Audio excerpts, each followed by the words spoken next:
Annonceurs, entrepreneurs, promoteurs et chefs d'entreprise, choisissez dès à présent votre meilleur partenaire média, Ideal Production. Ideal Production est basé à Cotonou au Bénin. Ideal Production, le partenaire exclusif de Sika TV en Afrique.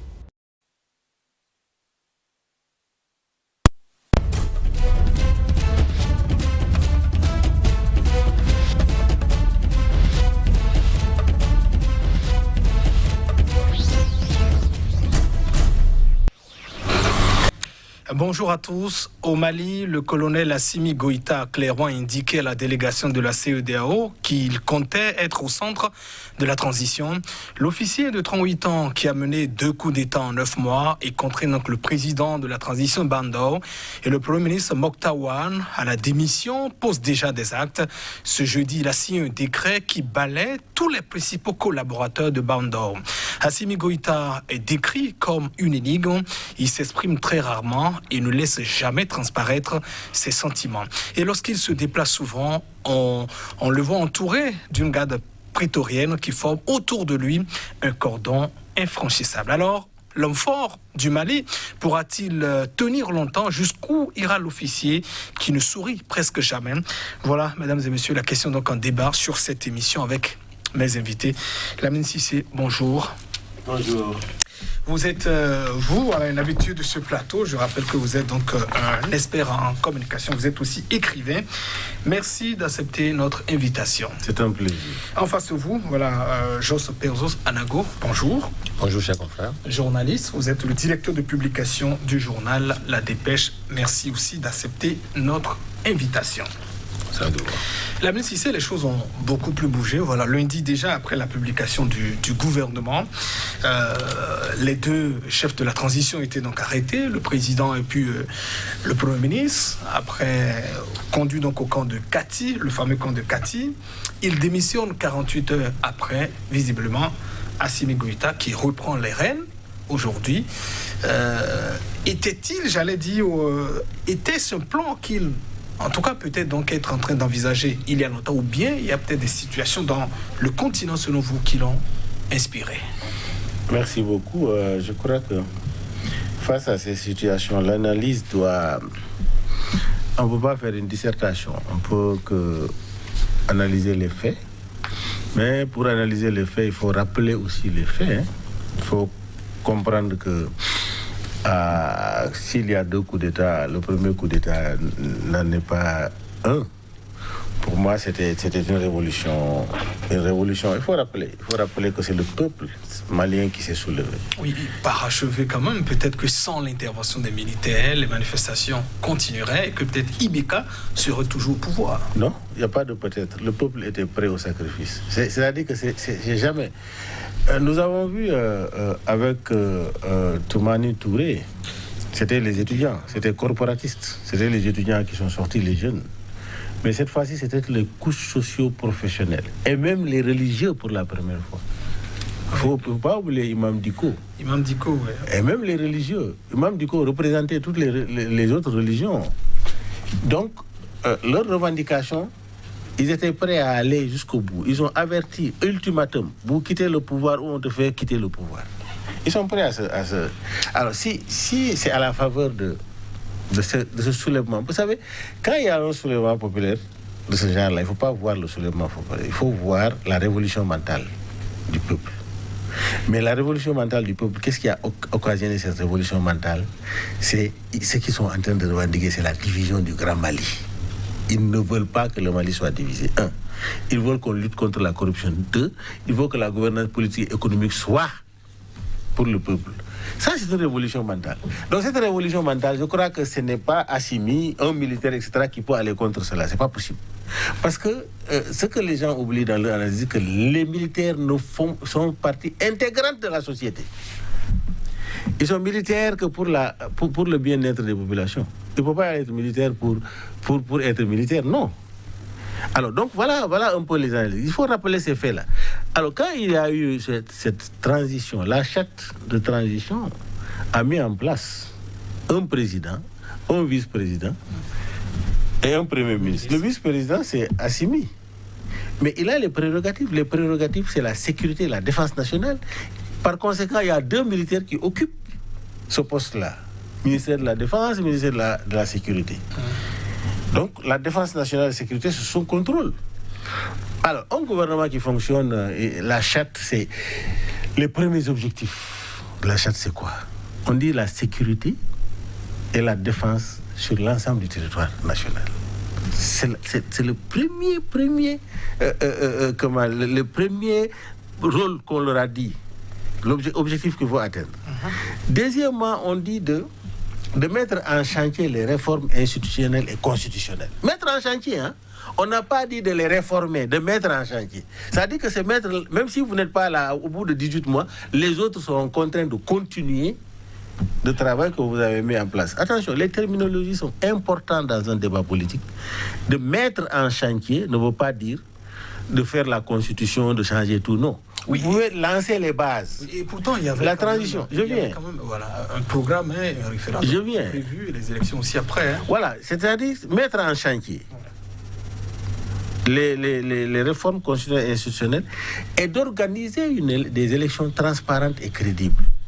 Et donc, les traits fondamentaux, c'est essentiel dans les 18 mois. Il fallait les atteindre, ces objectifs-là. OK? Et ils ont créé un CNSP, Conseil national de salut du peuple, qui remplace, qui est l'Assemblée nationale. Je crois que si maintenant un gouvernement qui est adossé à cela n'abonde pas dans le sens des objectifs, et si ce gouvernement-là va vers ce qu'on appelle les détournements d'objectifs, ça va forcément créer des problèmes. Je crois que c'est ça qu'il faut analyser. Donc vous savez, pour vous, l'acte semble légitime selon vous. Quel acte? Je veux parler d'Assimi Goïta. Alors, Assimi Goïta, lui, il est sorti pour parler. Ce qu'il a dit, moi, si c'est cela, ça me rassure. Parce qu'il a dit, premièrement, qu'il y a un détournement d'objectifs. L'objectif pour eux... Il parle de sabotage, de la transition. Voilà, de transition, les objectifs de la transition. Et il faut aller rapidement vers les élections. Un militaire qui dit qu'il faut aller rapidement vers les élections, il faut respecter le calendrier de la transition. Moi, je crois qu'il est dans la dynamique de la charte nationale, qui a été, même si d'autres disent qu'il ne se retrouve pas dans la charte, mais ça a été consensuel. Alors moi, c'est ça mon point de vue. Jos Pezo, semblez-vous, visiblement, je vous ai déjà, en tout cas entendu une fois déjà, sur cette position, Lamine Cissé semble comprendre la posée par Assimi Goïta. Moi, même si je dois reconnaître que l'intervention militaire, souvent les coups d'État, sont des situations qui parfois, dans la plupart des cas, profitent ou empruntent un certain nombre de passerelles que le contexte ou les contextes ont imposé. Au Mali, on a compris, il y avait un contexte sur lequel les militaires sont venus surfer pour le premier coup d'État. On en est là, on a mis en chantier, parce que contrairement à ce que disait Lamine tout à l'heure, moi je suis un peu nuancé. Quelle différence alors il arrive à faire aussi facilement entre mettre en chantier sans mettre les bases d'une mise en chantier? C'est-à-dire, je n'ai pas souvenance qu'au sortir de la crise qui a connu la mise en place du Conseil de transition, je n'ai pas souvenance que des feuilles de route véritablement ou des réformes déjà conçues soient remises entre les mains du gouvernement de transition. Non. Il leur revenait, n'est-ce pas, de faire prendre corps à ces éléments-là. Et donc, leur reprocher d'engager des réformes, ça pose un problème. Mais là, n'est pas la préoccupation que vous avez posée. Je dis, Assimi Goïta profite d'un contexte. C'est-à-dire, c'est la pagaille, c'est l'anarchie au Mali, depuis les troubles qu'on a connus. Et ça, les militaires interviennent dans ce genre de situation, parfois, et surfent. Parce que le peuple en avait marre. Mais le peuple en aura marre jusqu'à quand? Parce qu'en fait, ils viennent de reprendre encore le pouvoir, les militaires. Quels sont leurs atouts? Le peuple est encore là, c'est chaud, c'est vrai. Mais ça va durer combien de temps? Parce qu'il y a l'état de grâce. Il arrivera un moment où, lorsque ce même peuple se rendra compte qu'en fait, il est resté sur sa faim et que ça a trop duré, c'est en ce moment que nous nous rendrons compte qu'en fait, je ne le souhaite pas, les militaires auraient échoué. Et c'est en ce moment que ceux qui aujourd'hui, en panafricaniste et tout ce qu'on veut, préfère qu'il y ait des coups d'État, se rendant compte qu'en fait, les coups d'État ne sont pas les meilleures choses à souhaiter pour nos régimes. Je suis d'accord qu'on constate de plus en plus... Vous préférez les révolutions? Non, les révolutions... écoutez, à des moments donnés, les révolutions s'imposent. Je suis d'accord, je suis tout à fait d'accord qu'à des moments donnés, les révolutions s'imposent et personne n'y peut absolument rien. J'en ai cité des cas. Et certains cas ici, sur ce même plateau la fois passée. Je dis, je ne suis pas pour les coups d'État. Mais on peut se lever un beau matin et constater que par la force des choses, il y a eu un coup d'État. On peut le constater. Mais moi, dans ma posture, je dirais que ce n'était pas une bonne chose. Parce qu'en réalité, quand on dit coup de force, coup d'État, c'est un coup. Et lorsque les militaires s'installent, ce n'est pas leur job que de diriger un pays. L'ami Cissé a quand même dit qu'ils font partie intégrante de la société. Je ne suis pas exclure de la société. Je suis tout à fait d'accord. Mais vous ne me direz pas que toutes les couches de la société, surtout les militaires ne sont pas faits. Leur job, ce n'est pas pour diriger un pays. En toute honnêteté, ce n'est pas cela. Autrement, pourquoi alors dire qu'il faut qu'ils se mettent en caserne? Mais nous avons vécu cette situation ici pendant pratiquement 17 années. Et pas finir, il y a eu la conférence nationale où on a demandé aux militaires restez désormais en caserne. Vous parlez du cas du Bénin. Oui. Et donc, si les militaires sont faits pour diriger le pouvoir d'État, ils ont leur pouvoir, le pouvoir de la force de la sécurité, de défense du territoire et tout le reste. S'ils étaient faits, si leur job était de diriger les États ou les pays, on aurait eu des exemples ailleurs d'autres. Pourquoi on a cette propension à croire que c'est le job des militaires que de diriger le pouvoir d'État? On a vu la question du Tchad, par exemple. Peut-être avant de revenir sur cet exemple, j'ose à la gauche Pézo. Et l'ami Cissé, il n'est pas la charte que vous semblez très bien décrit, préciser le rôle de la junte, mais il n'est quand même pas précisé par la charte que le colonel peut démettre le président de transition et le premier ministre. Ça n'est pas prévu. Disons dans la charte, bon, la charte que lui-même dit qu'on a violée. Est-ce qu'il est prévu dans la charte que le président doit débarquer les militaires qui sont chargés de la sécurité sans l'avis du vice-président qui est chargé? Non, enfin, c'est-à-dire que le problème est que... C'est que... il viole, je viole... Non, c'est pas ça. Je ne suis pas en train de dire ça. Parce qu'il faut... L'acte qui a amené les problèmes, il faut juger l'acte. Quelle est l'origine de l'acte? Voilà. Alors, le président parle d'une colère, c'est-à-dire on a débarqué deux de ses proches. À la fois, on parle de deux colonels. Hein, il s'agit de Sadio Camara et de Modibo. Qui sont chargés de la défense et de la sécurité, mais qui sont sous le contrôle de Assimi, qui est le vice-président. Mais il doit avoir un consensus, un dialogue. Il forme le gouvernement, il n'a rien dit à l'autre. C'est ce que Assimi a dit. Hein. Attention. Moi, je suis en train d'analyser ce que nous avons sur la table. Mais attention, il faut faire attention un peu quand vous analysez. Vous parlez de militaires. Attention. Au Mali, nous avons Tombouctou, Gao et Kidal qui font deux tiers du territoire malien qui sont hors contrôle de l'État. Attention. Le Mali est un régime aujourd'hui militarisé à cause de la situation sécuritaire. Mais vous donnez les hommes politiques là qui font du bavardage, donnez le Mali, vous allez voir ce qu'ils vont faire. C'est les autres qui viendront les commander.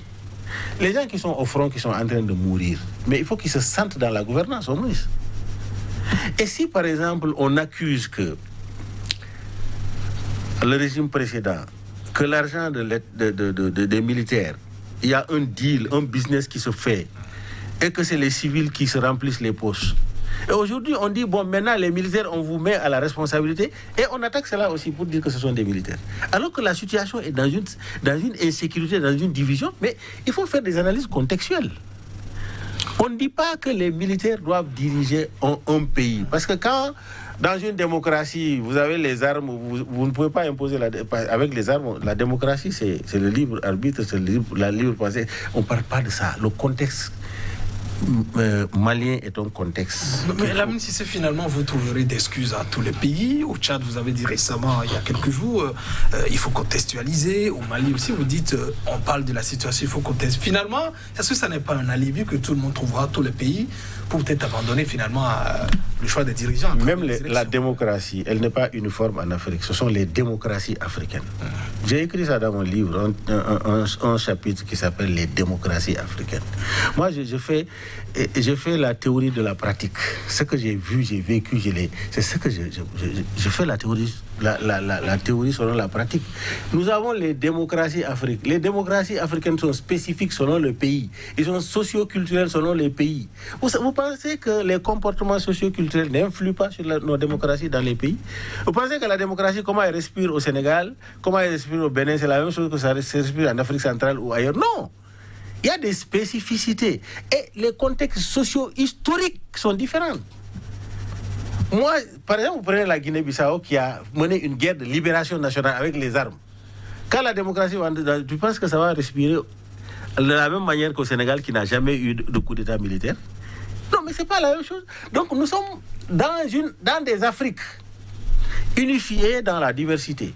Donc c'est cette diversité-là, quand tu prends un pays, tu es obligé d'analyser spécifiquement le contexte du pays. Sinon, tu feras une mauvaise analyse parce que tu ne peux pas uniformiser les contextes. Alors, on parle de la partition d'un pays. Kidal, Tombouctou, Gao, qui fait 2/3 du territoire, qui ne sont pas sous le contrôle de l'État. Et nous avons des djihadistes, on a du n'importe quoi. Et il y a un problème sécuritaire, et vous dites que les militaires ne doivent pas avoir le mot à dire. Non, attends, je veux atterrir. Voilà. Il faut évaluer. Est-ce qu'on a évalué cette transition-là? Ça fait 10 mois, hein? Oui, 9 mois, elle n'est même pas encore... Ça fait 10 mois, ils ont fait quoi? Quel est le chantier qui a été mis en œuvre? Maintenant, ils vont aux réformes, et ils dissout le gouvernement pour aller où? Mais la charte a un cahier de charges. Le cahier de charges, là. Et ce gouvernement-là qui était formé, etc., mais même le M5 ne se retrouvait pas. Le M5 n'a rien compris. Imam Dicko est sorti pour dire que rien ne change. Il dit qu'il n'est pas fier. Il dit que la partition du Mali est en cours. Il dit qu'ils vont se lever, à moins que ce soit sur son cadavre, mais de son vivant, ça ne se fera pas. Donc, les alertes ont été faites. Donc, moi, mon problème est que je ne suis pas en train de dire Assimi Goïta a raison, ou bien l'autre n'a pas raison. Moi, mon problème est que ce que je veux voir sur le terrain est qu'on abonde dans le sens de la révolution mentale du peuple malien. C'est ça qui m'intéresse. Vous permettez, je vais laisser réagir rapidement Jos Puzo avant qu'on ne vienne spécifiquement un peu sur le déroulement des faits, et notamment comment est-ce qu'il peut tenir jusqu'à la fin. Écoutez, Lamine Cissé, je me pose beaucoup de questions. Il dit qu'il faut spécifier et contextualiser selon chaque pays et en venir à la démocratie selon chaque pays, les démocraties africaines, comme il a cru bien le dire. Et donc, si donc un pays africain choisissait de procéder à la décapitation, c'est-à-dire on décapite, vous volez un petit mouton, vous volez un poulet, on vous décapite. Mais se dit un État démocratique. Donc je vois donc mon contradicteur applaudir des deux mains. Il y a des normes, il y a des standards. Je nous invite simplement à observer ces standards. Il ne s'agira pas de dire, parce que c'est en Afrique, c'est parce que c'est le Sénégal, c'est le Bénin ou le Togo. Il faut regarder le Togo autrement pour permettre au Togo de faire sa démocratie à lui, permettre au Bénin de faire sa démocratie à lui, alors que le contenu, il y a quelques petits éléments simples qui concourent à la mise en œuvre d'un État démocratique. Il y a les droits humains qui doivent être respectés. Il y a la forme d'élection qui concourt, n'est-ce pas, à asseoir une élection.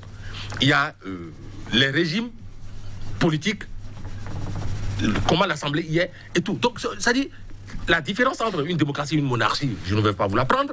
Eh bien, lorsque je vous écoute, j'ai l'impression que dès qu'un pays se décide à dire culturellement nous, socialement nous, voilà comment on voudra vivre notre démocratie. Donc il faut ça pose un problème. On ne fait pas un débat sur la démocratie.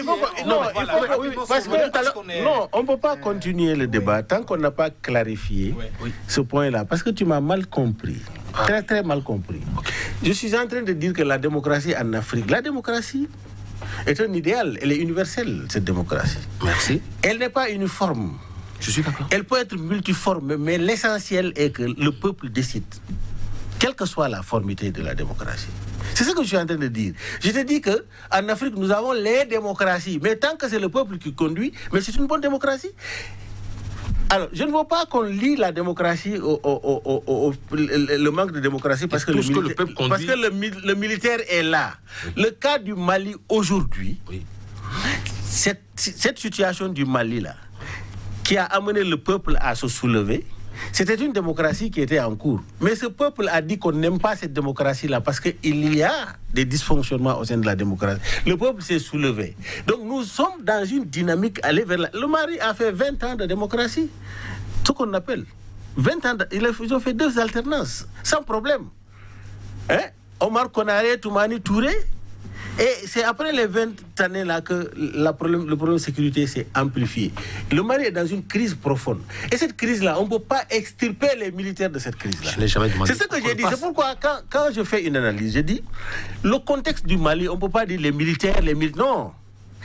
Ils doivent faire partie intégrante pour accompagner le peuple et jouer le rôle qui est aller vers un processus, c'est-à-dire une démocratie stable. C'est comme Raoulis l'a fait. Ils doivent jouer leur rôle qui leur revient, les militaires. Mais le rôle ne peut pas être en dehors de la gouvernance aujourd'hui. Parce que la gouvernance, c'est les militaires. Donc, tu as des corps étrangers, des militaires étrangers, la France, la Russie, tout le monde, tout le territoire malien. Et vous dites que les militaires maliens ne doivent pas faire partie de la gouvernance. C'est pas possible. C'est impossible. Ce que vous dites comme ça est hors pratique. C'est-à-dire que c'est idéal. Ça ne peut pas se faire. Donc c'est pourquoi j'ai dit par rapport à la réelle politique, analysons en intégrant toutes les composantes socio-culturelles, professionnelles dans la gouvernance du Mali aujourd'hui, parce que nous sommes dans une période de phase de transition. D'accord, on voit que vous êtes tous deux tranchés, en tout cas chacun sur sa position, notamment la perception. On fait pas un débat profond sur la... Mais pourquoi lui, il n'a pas dit on n'a qu'à mettre la France, la Russie dehors. Il parle des militaires maliens. Il y a des militaires qui... On n'est pas encore arrivé là. La question essentielle qu'on se posait sur cette émission, c'est de savoir jusqu'où peut donc aller le colonel Assimi Goïta. Je le rappelle d'ailleurs, il commence d'ailleurs à poser des pas. Il a obtenu, 48 heures après leur arrestation, la démission des 2 dirigeants au niveau de la transition, Bandao et puis le Premier ministre Moktawan. Ils ont donc démissionné. La CEDEAO, c'était un espace donc de démission sous contrainte. Ils ont été donc libérés tôt, au petit matin du jeudi, et ils sont donc partis. Assimi Goïta, hier déjà, qui a donc signé donc un décret, c'était jeudi, pour balayer tout le cabinet de Bandao. Il avait clairement dit, comment dit-on, aux membres de la délégation de la CEDEAO qui veut reprendre les choses en main. Jos Pezo Anago, est-ce qu'il peut tenir jusqu'à la fin? Quelles sont ses marges de manœuvre, selon vous, dans ce contexte? Insécurité, délai réduit pour conduire la transition, calendrier très court, j'allais dire. Bon, j'ai une première impression. Il me semble bien que ce délai ne saurait être respecté, de mon point de vue. Bon, il y croit comme faire Assimi Goïta, puisqu'il a laissé entendre qu'il va respecter le calendrier, l'agenda, jusqu'aux élections. Je voudrais bien voir où ça va aboutir. Est-ce que le tout suffit seulement d'organiser des élections et de dire, bon voilà, les élections sont organisées? C'est d'organiser des élections sur toute l'étendue du territoire malien. Est-ce que c'est possible aujourd'hui? Ce qui, de mon point de vue, ici sur ce plateau, parce que moi je ne suis pas dans le feu de l'action, ce qui, de mon point de vue, est quasiment impossible. Voilà, plus d'1 million de kilomètres carrés. Voilà, mais pourtant, Assimi Goïta disait, nous allons pouvoir organiser les élections. J'ai dit à l'entame de cette émission qu'il est très facile parfois de surfer sur un certain nombre de sentiments populaires. C'est vrai, la révolution... Souvent, c'est le peuple qui organise la révolution. Mais parfois aussi, le peuple peut être aveugle. Je dis parfois aussi, le peuple peut être aveugle. Et je continue pas à le dire ici, il ne revient pas à un militaire, n'est-ce pas, de gérer le pouvoir d'État. Le militaire est intimement lié à la vie, à la dynamique du développement, à la dynamique de la vie de son pays. C'est une évidence. Mais dire, voilà, ce militaire sera chef d'État, ce n'est pas parce qu'on a observé. On observe ailleurs un semblant de stabilité. Un semblant de stabilité. Mais aller à l'intérieur pour sonder ces peuples, pour voir leur poule. Vous allez me dire que les Tchadiens, dans leur globalité, étaient heureux depuis des années lorsqu'à la tête du Tchad, on ne voit que des militaires se succéder. Je dis non. Le pouvoir doit être d'abord civil. Les militaires ont leur rôle à jouer à côté. Et les deux se complètent. Mais espérer ou souhaiter qu'à la tête de nos pays, désormais, lorsque il y a un petit mouvement de foule ou d'humeur, les militaires doivent prendre le pouvoir, l'assumer, ils n'ont pas tous les ingrédients. Je ne dis pas qu'ils ne sont pas allés à l'école. Ils n'ont pas tous les ingrédients pour le faire. Et donc, je ne voudrais pas souhaiter que ce soit l'échec qui se profile déjà. Non. Mais nous allons constater les mois à venir, parce qu'on a déjà fait la moitié des 18. Les mois à venir, comment les élections peuvent être organisées. Si les élections sont organisées dans Bamako, on n'aurait pas organisé les élections. Il revient aux militaires, cela s'entend et je suis tout à fait d'accord, d'assurer la sécurité du pays. Mais est-ce que c'est en restant à la tête du pays, gérer le pouvoir d'État, qu'ils peuvent assurer la sécurité du pays? Je dis non. D'accord. Lamine Cissé, il a d'abord une priorité, disons, pour Assimi Goïta. Il dit, je veux rester. C'est vrai, il commence d'abord à poser des actes, mais tout de même, face à lui, il a quand même certaines protestations. Je veux parler à la fois de la CEDEAO, je veux parler, disons, de la communauté internationale, le Conseil de sécurité. D'ailleurs, même si le Conseil s'est réuni, il n'a pas eu à alimenter une sanction. On rappelle aussi au passage qu'en Soudine, il semble donc s'attirer, j'allais dire, le soutien de la Russie pour le moment. Alors, Bandao qui pose les actions à l'interne et face à lui, disons, tous ces bagarres, est-ce qu'il pourra tenir selon vous? C'est-à-dire que je crois qu'il faut aller au-delà des analyses des faits. C'est-à-dire qu'il y a c'est un problème de géopolitique, le Mali. Quand on sort le Mali dans le contexte géopolitique, on est en train d'analyser à côté. La CEDEAO, est-ce que la CEDEAO a sanctionné? La CEDEAO qui ferme les frontières, est-ce qu'on fait ça? Est-ce que vous avez vu la CEDEAO quand il est venu là, dire bon, pour le moment, donner un ultimatum, etc. Ouais. Parce qu'ils savent qu'il faut accompagner. Il faut accompagner les jeunes là. Alors, ce qui se passe est que la France crie. Quand la France crie, là, c'est son intérêt en jeu. C'est son? Si la France crie, c'est que son intérêt en jeu. Évidemment, il a crié, il est allé pour saisir. Y compris la Russie, n'importe qui. Non, nous, notre intérêt, nous, c'est l'Afrique. L'intérêt de la France n'est pas notre intérêt, nous. Moi, je parle en tant que panafricain. Alors, moi, quand je suis content, c'est que j'ai mon intérêt en jeu. Quand je suis mécontent, c'est que mon intérêt est... Et de tout le temps, c'est notre intérêt qui se trouve en jeu. Quand on parle du contexte malien, vous n'avez pas analysé pourquoi 800 000 km² de désert. Il y a 10% de la population malienne qui est sur cette terre-là. Et cette terre-là qui est convoitée, qui est l'objet de conflits.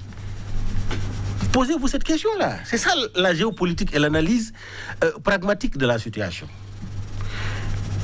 Et ça, là, ce n'est pas les civils qui vont aller prendre des armes pour régler ce problème-là. Ce sont les militaires.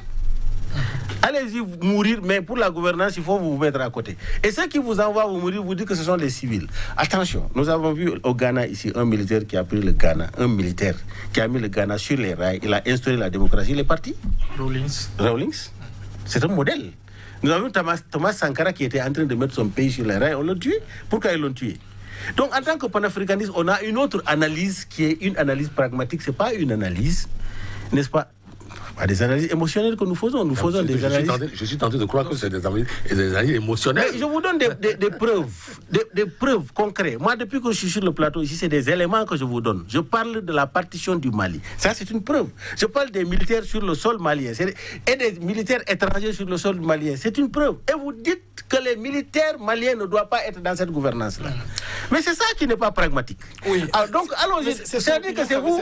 Vous êtes dans un idéalisme de dire c'est les civils qui doivent gouverner. On ne vous a pas contesté cela. Hein? C'est les civils qui doivent gouverner, oui, dans un pays de paix. Mais si le pays n'est pas en paix, vous avez fait allusion au Tchad. Mais depuis que le Tchad est Tchad, c'est les rébellions au Tchad. C'est la guerre civile au Tchad. Et vous vous étonnez de voir les militaires à la devanture. Mais c'est tout à fait normal. Si, par exemple, vous prenez le Nigeria qui a fait la guerre du Biafra, mais ce sont ces généraux-là qui sont en train de gouverner jusqu'à présent. Mais pose-toi la question, pourquoi les généraux sont en train de gouverner au Nigeria? Contexte historique, c'est la guerre du Biafra. Depuis, après la guerre du Biafra, les militaires sont installés durablement pour créer une stabilité, une fédération du Nigeria. Mais aujourd'hui, on dit que le Nigeria est dans la démocratie. Mais c'est la démocratie nigérienne. Il y a 36 États. la démocratie nigérienne est calquée sur le modèle américain, mais ce n'est pas le même modèle au Bénin, c'est pas le même modèle. Mais, donc c'est pourquoi je dis les démocraties africaines. D'accord, on va évoluer un peu. Sur les forces du colonel Assimi Goïta, je parlais à la fois des protestations en face de lui. Quelles sont ces marges de manœuvre au jeu? Comment peut-il bouger, même si on le voit déjà poser des insultes? Non, Assimi Goïta ne peut pas à lui seul régler le problème du Mali. D'autant plus qu'il peut donner des gages, des engagements, mais il faut forcément qu'il soit encadré, accompagné. Parce que le problème du Mali, ça dépasse le Mali.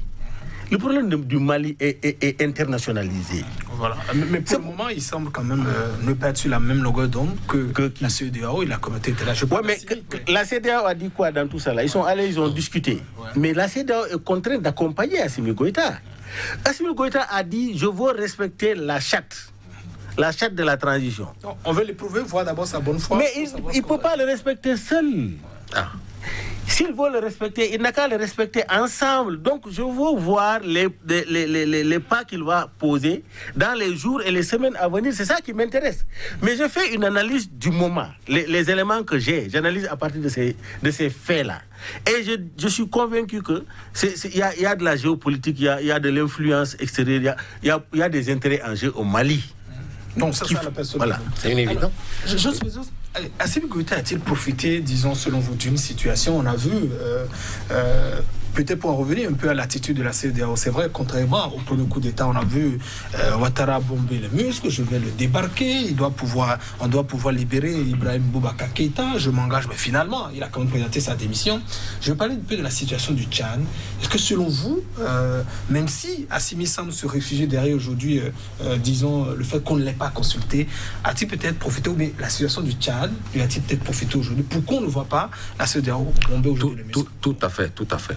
C'est-à-dire l'attitude de l'Union africaine ou des instances internationales face aux problèmes tchadiens, cela a quelque peu, n'est-ce pas, engagé Assimi Goïta et sûrement demain d'autres militaires sur ce chemin-là. Parce qu'ils ont bon dos de dire, lorsqu'il s'agit du Tchad, est-ce qu'on les a interpellés? On a même vu Macron, c'est-à-dire voilà ce qui se raconte, on a vu même Macron effectuer une visite au Tchad et dire nous allons les accompagner.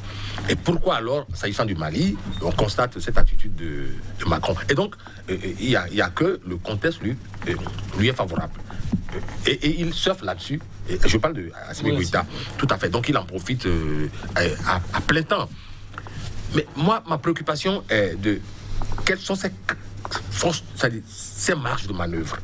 Alors, je parlais tout à l'heure il vient de balayer un cabinet. Tout à fait. Il dit, je prends d'ailleurs aujourd'hui, je rappelle cette information, ce vendredi d'ailleurs, Assimi Goïta doit s'entretenir avec les responsables du M5. Il a convoqué d'ailleurs une rencontre avec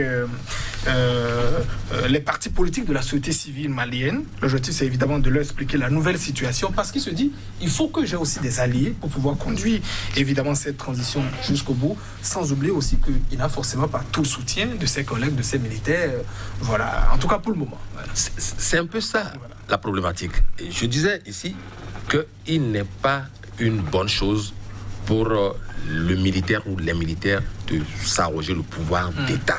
Mais même s'il le fait et qu'il s'entoure quand même, disons, pratiquement de tous les soutiens, parce qu'on sait, la stratégie aujourd'hui d'Assimi Goïta, c'est d'associer le M5 qui visiblement semble donner déjà sa parole quand même pour l'accompagner un peu. Est-ce que... C'est déjà ce que je suis en train de dire. C'est déjà une bonne chose. À savoir que...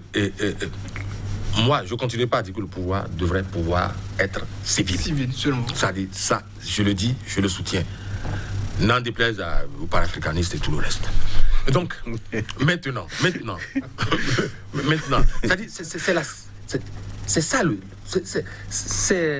je ne voudrais pas dire que c'est ça qui est la civilisation. Non, civilité, c'est-à-dire les normes, c'est cela.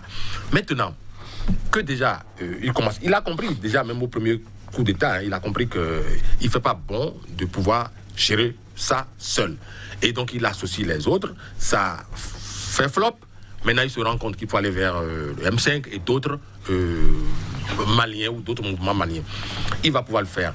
Mais si ces mouvements se rendent compte qu'il a la même mise sur le pouvoir, rien que pour le pouvoir...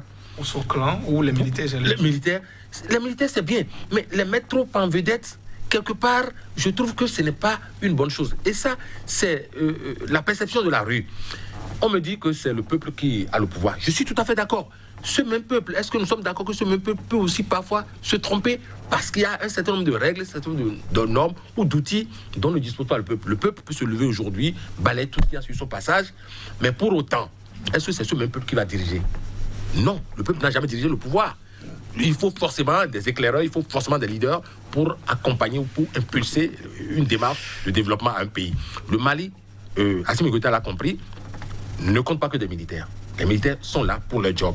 Il va falloir qu'ils fassent appel donc à ceux qui sont là et laisser le pouvoir réellement entre les mains de ceux qui doivent pouvoir le gérer et jouer son rôle. Aller dans les casernes, mettre les moyens à disposition pour aller bouter dehors la rébellion ou les djihadistes. C'est ça le rôle des militaires. Là, si c'est deux questions pour vous, avant de vous laisser réagir un peu sur comment Assimi Goïta semble tisser un peu sa toile, parce qu'on le voit, il veut s'associer déjà, s'attirer, j'allais dire, le soutien de certains acteurs de la société civile. Est-ce qu'on pourrait dire que c'est un vénard? Autrement dit, est-ce que c'est un chanceux? Je parle un peu de la situation du Tchad, où on voit, vous l'avez rappelé d'ailleurs, la CEDEAO venir, mais sans pour autant avoir quand même une attitude virile, un peu comme on l'avait vu il y a quelques mois à travers le premier coup d'État. Non, peut-être que la CEDEAO a eu le pragmatisme de Assimi. Ils ont vu que Assimi était dans la bonne volonté, dans la bonne direction de vouloir aller conformément à eux. Le Tchad là, c'est la CEDEAO. C'est la CEDEAO qui a imposé ça presque aux Maliens. Donc, s'ils voient que la bonne volonté, c'est de respecter ce Tchad-là, mais la CEDEAO ne peut que le soutenir dans ce processus-là. Alors, mon problème est que mon co-débatteur a dit qu'il ne faut pas mettre les militaires en vue. Qui a mis les militaires en vue au Mali? Entre nous, qui a mis les militaires en vue? Dites-moi. Les militaires sont forcément mis en vue selon le contexte, la situation d'insécurité, la partition du Mali. C'est ça qui a mis les militaires en vue. Pourquoi? C'est-à-dire que, mon frère, pourquoi vous focalisez sur les militaires maliens, vous ne vous focalisez pas sur les forces étrangères sur le sol? Non, attends. Si vous ouvrez le débat, sur le sol malien. Non, sur le sol malien. Mais c'est les hommes qui ont des armes qui sont sur le sol malien. Vous dites pour gouverner cela là, il faut donner ça aux civils. Les civils qui ont fait leurs preuves, leur incompétence, jusqu'à ce que le peuple s'est soulevé contre ces civils-là. Donc nous ne sommes pas dans un contexte où on doit dissocier civils et militaires. Civils et militaires doivent conjuguer leurs efforts. Les compétences maliennes. Et Assimi Goïta est sur la bonne voie. Parce que le M5 n'est jamais d'accord de la manière dont ce gouvernement-là qui vient de partir est en train de gouverner. Ils ont dit ils sont en train de faire un détournement d'objectifs.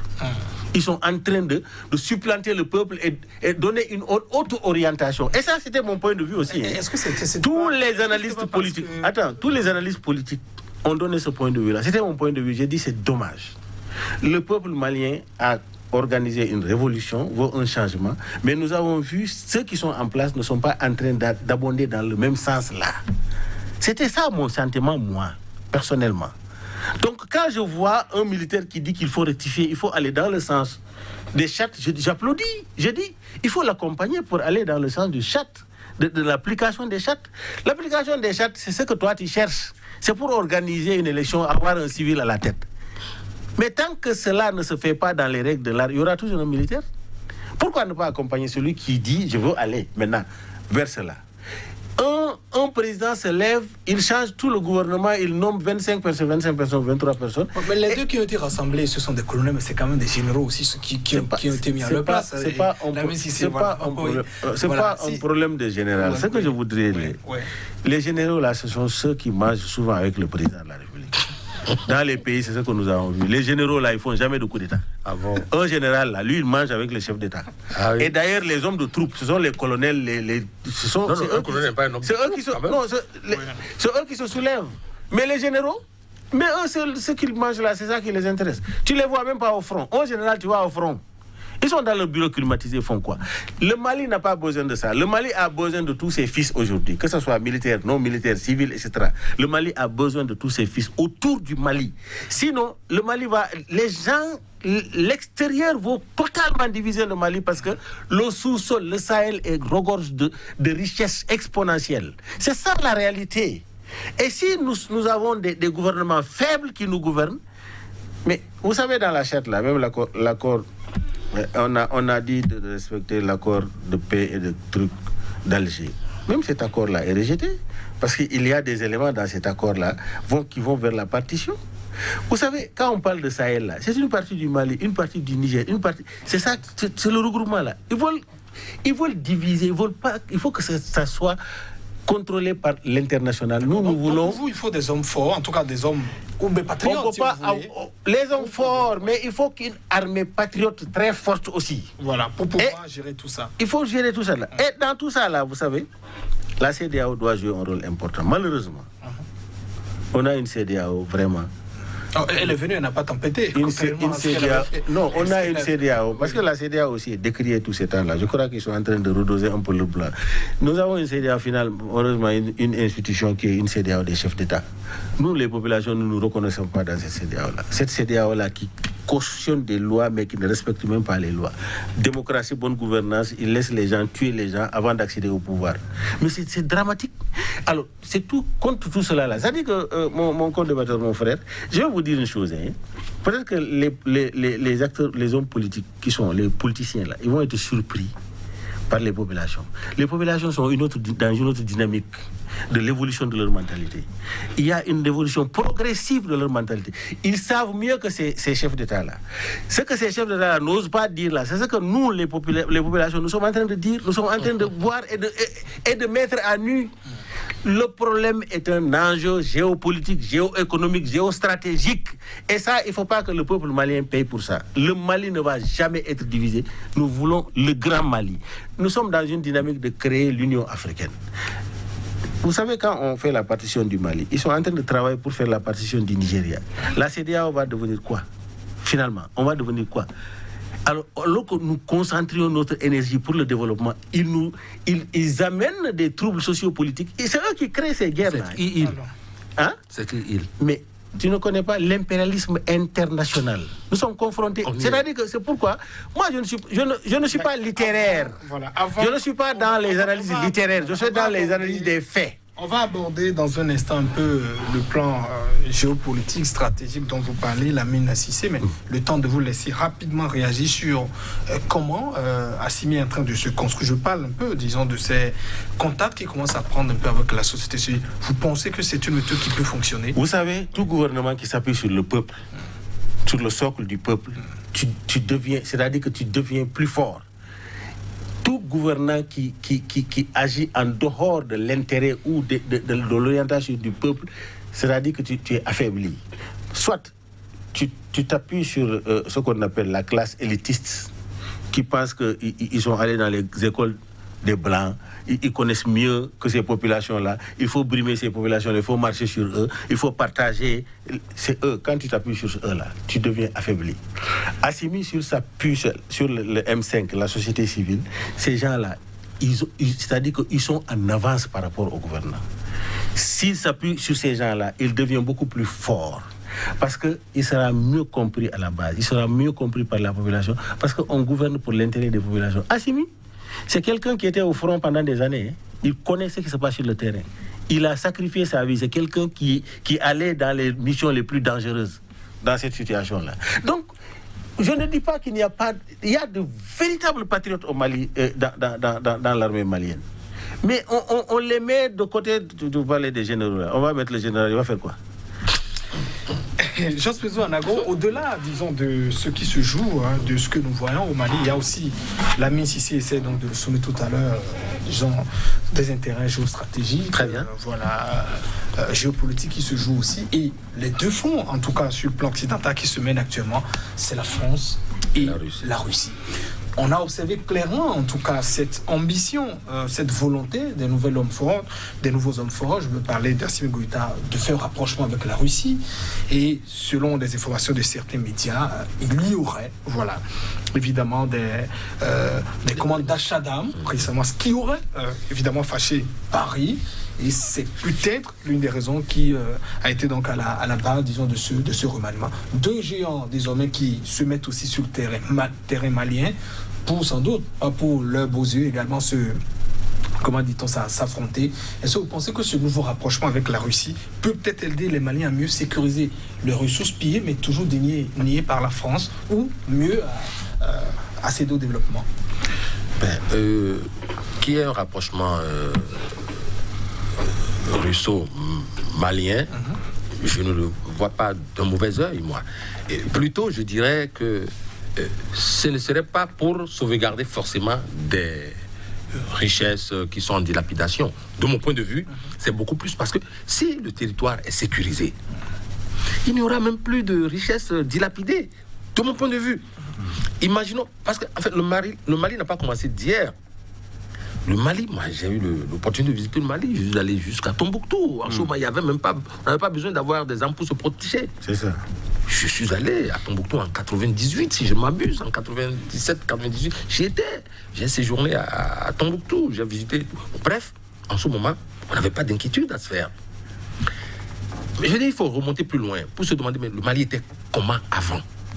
C'est vrai qu'il y a souvent sur ces territoires vastes, des velléités de partition, qu'il n'y a même pas de richesse à se partager. Il y a souvent de ces petites velléités de partition, même à l'interne. Alors, moi, je vois plutôt ce genre de rapprochement pouvant déboucher sur une sécurisation réelle et durable du territoire. Je ne vois pas tout de suite des richesses à sauvegarder, non. Mais lorsque le pays est sécurisé, il n'y aurait même plus de convoitise qui irait jusqu'à déposséder le Mali de ses biens.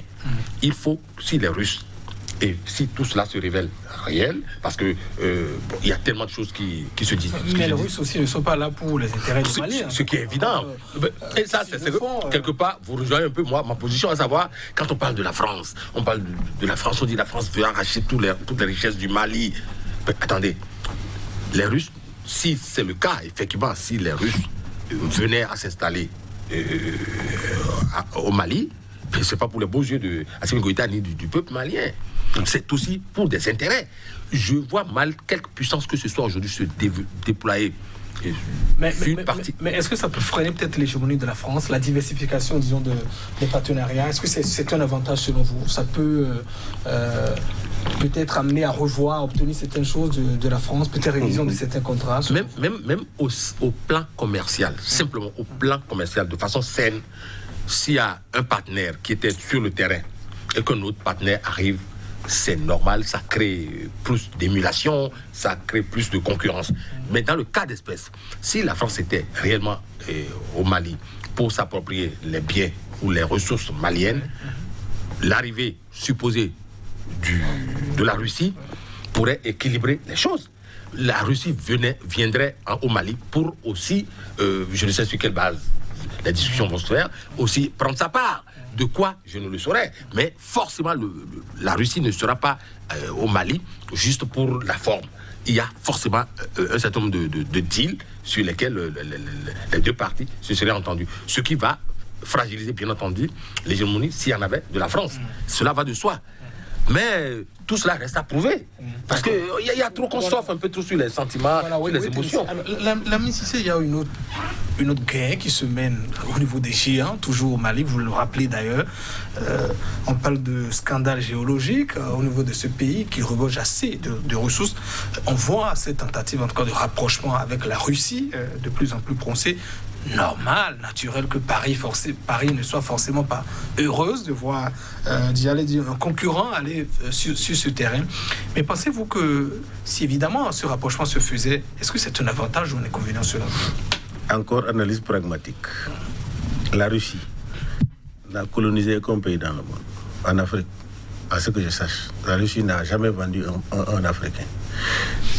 La Chine n'est jamais venu coloniser les Africains, ni vendre un Africain. Donc, la coopération Afrique Russie, Afrique, Chine est une coopération basée sur les intérêts mutuels. Et cela est une dynamique universelle, c'est tout à fait normal. Le pays qui nous a soumis pendant 4 siècles, 5 siècles, c'est la France. Qui nous a vendu, qui a pris nos ressources, qui dit nous sommes rien, qui a effacé, qui a saqué notre culture, etc. C'est la France. Donc il ne faut pas comparer. C'est-à-dire que nous sommes... On a comment dirais-je, on a l'hyène qui a l'habitude de prendre nos chèvres et de les manger. Maintenant, on voit un lapin qui vient, on dit que bon, on va comparer l'hyène et le lapin. C'est pas possible. La Russie, comment voulez-vous les voir à l'œuvre? Ce qui symbolise la Russie, c'est l'ogre. Comment vous voulez les voir à l'œuvre en 2021, où les populations africaines ont la conscience, les yeux ouverts, où le peuple, la jeunesse, cette jeunesse a soif de développement et d'avancer, où toute l'Afrique les Suisses ne risquent pas de démentir un peu ce toi, est-ce que on risque pas de tromper, toi, à l'heure actuelle? Est-ce que nous sommes dans un monde où il faut venir? Mais la conférence de Berlin, mais ça c'est de l'histoire. Mais c'est de l'histoire qu'on construit l'avenir. C'est ça votre erreur fondamentale. Ah oui. Si tu ne sais pas d'où tu viens, tu ne sauras pas où tu vas. C'est de l'histoire que les socles se battent. Il faut faire comprendre à vos enfants, à vos petits-fils que c'est l'Afrique qui est le berceau de l'humanité. Toutes les civilisations ont été propagées à travers l'Afrique. Il faut que les gens comprennent cela. Il faut que cette histoire-là revienne et... Mais si on dort dans ça, on n'avancera pas. On n'avancera pas. Le monde est dynamique. Laisse-moi parler. Parce que vraiment, la connaissance est la chose la mieux partagée dans le monde. La connaissance est l'élément fondamental qui contribue à la révolution mentale. Un ignorant ne peut jamais opérer une révolution mentale. Et tu ne te connais pas, tu ne pourras jamais avoir confiance en toi. Il faut savoir que le problème, ce n'est pas d'être noir ou d'être blanc. L'intelligence est universelle. Ce que les dominations se font dans le monde, c'est tout à fait normal. Avant, on parlait du Portugal. Après, on a parlé de l'Italie. Aujourd'hui, c'est les États-Unis d'Amérique. On parle de Chine aujourd'hui. C'est le tour de l'Afrique. L'Afrique a engendré, l'Afrique a été brimée, c'est l'Afrique qui se relève aujourd'hui. Le centre du monde va être conduit par l'Afrique. Toutes les puissances là, ils le sont. C'est une compétition. C'est là où tu as les terres, 60% de terres arables. C'est l'Afrique. Les ressources minières et pétrolières du monde entier, c'est l'Afrique. La jeunesse, c'est l'Afrique. L'avenir, c'est l'Afrique. La terre vierge, c'est l'Afrique. Nous avons toutes les potentialités, mais il faut que nous nous projetons dans ces analyses-là. Les puissances, là, ils sont en train de se projeter dans cet avenir-là pour dire, dans 20 ans, 30 ans, quelle sera notre position dans cette Afrique-là. C'est le combat là qui est en train de se faire. Ils ont trouvé la France là. La Chine et la Russie ont trouvé la France là. La France a très mal fait dans les coopérations. Voilà, maintenant, il ne faut pas avoir des préjugés défavorables par rapport à celui qui vient donner un autre modèle qui est différent des autres. La Chine est venue donner un autre modèle de coopération différent de la France et des États-Unis. Mais c'est visible, c'est profitable. La Chine, on a vu les infrastructures routières, etc. La Chine, là où la France texte 3 fois, c'est une seule fois la qualité aussi. La qualité. Mais la qualité, oui. Mais avec les qualités, les mêmes qualités. Les mêmes qualités. La Chine est 10 000 fois moins chère que la France. Donc, l'exploitation. Maintenant, je viens. Dans le cas pour résumer sur la guerre qui se mène au niveau de ces puissances, pour vous, il faut créditer la Russie de bonne foi. Je résume d'abord un peu ce que vous êtes en train de dire. La France a une politique qui n'est pas forcément meilleure. Pour la Chine, ça change. Pour la Russie aussi, ce que vous pensez, pour vous résumer, c'est que ne soyons pas figés. Elle peut mieux faire. Mais la Chine contribue même à éveiller les consciences des peuples africains. La Chine vient pour dire, voilà, il faut vous libérer. Oui, parce que la Chine avait... l'intérêt aussi d'en conquérir un peu. Hein. Mais il faut prouver. Montre-moi dans le terrain où la Chine fait pire que la France. Il n'y en a pas. Mais montrez-moi sur le terrain où la Russie fait pire. C'est-à-dire qu'il ne faut pas être dans les préjugés. Non, il faut être dans les analyses pragmatiques. Moi, je début, Non, mais c'est-à-dire que nous sommes dans un contexte où le monde est globalisé. Les partenariats gagnants, c'est gagnant-gagnant. Mais nous sommes soumis par un système qui a été créé depuis 1884. C'est ça, je vois qu'il faut qu'il rappelle ça là. C'est l'histoire qui nous tient jusqu'à présent. Notre balkanisation de l'Afrique est liée à l'histoire. à un contexte historique de la vie. Mais comment allons-nous passer tout notre temps à c'est pas passer, non, pas ressasser, c'est pour faire connaître si tu ne connais pas où vient ton mal, tu ne peux pas... Déjà, il faut le rappeler, nous sommes des formateurs, il y a des jeunes qui écoutent, il y a des jeunes qui savent pas ça là, il y a des gens qui s'enlèvent, mais écoute, d'abord, nous sommes gouvernés dans nos là, tu es gouverné en fond, toi, ou moi je suis gouverné en Wolof, nous sommes gouvernés mentalement, nous sommes malades mentalement, parce que nous avons ce qu'on appelle, Cheikh Anta Diop appelle l'aliénation culturelle. Cette classe intellectuelle qui a été formée dans les grands, ils sont culturellement aliénés, de telle sorte que c'est la culture qui est le fondement de développement de chaque société. Quand tu mets ta culture de côté, tu vas te développer dans la culture des autres, ce que tu seras dans le besoin des autres. Il faut que c'est ce qu'on appelle la réhabilitation des valeurs endogènes africaines.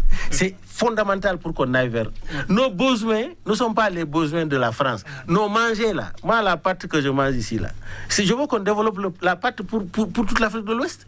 Mais est-ce que les Français vont venir manger notre pâte? Mais nous on commande tout. Regarde dans nos plats là, tout ce que nous mangeons ici là, tout est fabriqué à l'extérieur. Notre argent va de l'extérieur. Mais c'est une dynamique culturelle qu'il faut inculquer à cette jeunesse-là pour qu'ils comprennent qu'ils aient suffisamment confiance en soi. C'est un consommant du Thomas Sankara l'a fait. Thomas Sankara a fait ce qu'on appelle la révolution culturelle. Et la Chine a fait ce qu'on appelle la révolution culturelle. La Chine. Voilà, les dernières minutes de cette... La Chine est allée dans le développement par la révolution culturelle. Oui. Ok. Pour rester un peu aussi sur votre position, pour vous... même si la Sissi estime qu'il faut créditer la Russie peut-être de bonne foi, on a qu'au début, pour lui, il semble dire qu'elle apportera en tout cas quelque chose de meilleur que la France qui nous a toujours terrorisés. Pour vous, non, ça va pousser la France à changer de position. Voilà, oui, mais c'est déjà comme quelque chose. Voilà. J'ai parlé tout à l'heure d'émulation. Si tant est que la Russie s'installe non, je suis d'accord avec toi. Au Mali, ça va forcément amener.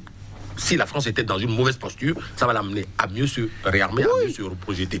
Mais ce que je dis, si nous allons passer tout notre temps à nous dire l'Afrique est le berceau de l'humanité, tout ça fait plus de 50 ans. Ça, c'est l'histoire. L'histoire plus de 60 ans. On va se le rappeler sans avancer. Le Chinois dont on parle ici, le Chinois, a commencé déjà par vendre du hacheke, par vendre du gari. Que faisons-nous? Laissons la France de côté, laissons les autres de côté, cultivons-nous nous-mêmes, ressortons de nos tripes ce dont nous sommes capables. Mais et donc c'est les dirigeants qu'on a. Oui, mais évidemment. Corrompus de nos États. Quand on parle de quand on parle des esclavagistes, on dit mais voilà, pendant longtemps la France, les Amériques ont volé nos bras valides. Mais écoutez, qui sont ceux qui allaient au tréfonds de nos villages pour aller attraper les parents et les vendre? Mais oui. Le Français ne connaît pas le chemin qui mène à 200 km de nos côtes. Il les accompagnait. Bon, donc, ils ont été complices. Voilà. Je voudrais, voilà, merci. Je voudrais qu'on comprenne un peu le rôle que nous jouons. J'ose peser, on est en train de... Vous allez réagir mais parce qu'on a encore 2 minutes pour terminer. Tout à fait. Voilà. Que doit faire le président Assimi Goïta pour vous, pour tenir? En tout cas, si tant est que il est dans l'intérêt du Mali. Voilà, quelques secondes. J'ai observé que déjà, il commence par initier un certain nombre de rapprochements vers les acteurs, les forces vives, voilà, de la nation malienne. Donc il s'agit de la société civile et autres. Je pense qu'en allant dans ce sens, il va d'abord prendre de la graine, il va mieux comprendre les enjeux et les associer. Parce qu'en fait, tous les Maliens, qu'ils soient militaires ou autres, doivent aller dans le sens, et même une réconciliation, pourquoi pas. Ceux qu'il a mis hors du jeu, qui les appellent, qui redéfinissent le nouveau schéma pour avancer. La Mississippi, voilà, attention, quand on dit l'Afrique est berceau de l'humanité, c'est 8 000, 10 000 ans avant Jésus. Ça, c'est l'Égypte nègre dont on parle. C'est pour dire que sur la terre, c'est le noir qui était le premier homme sur la terre.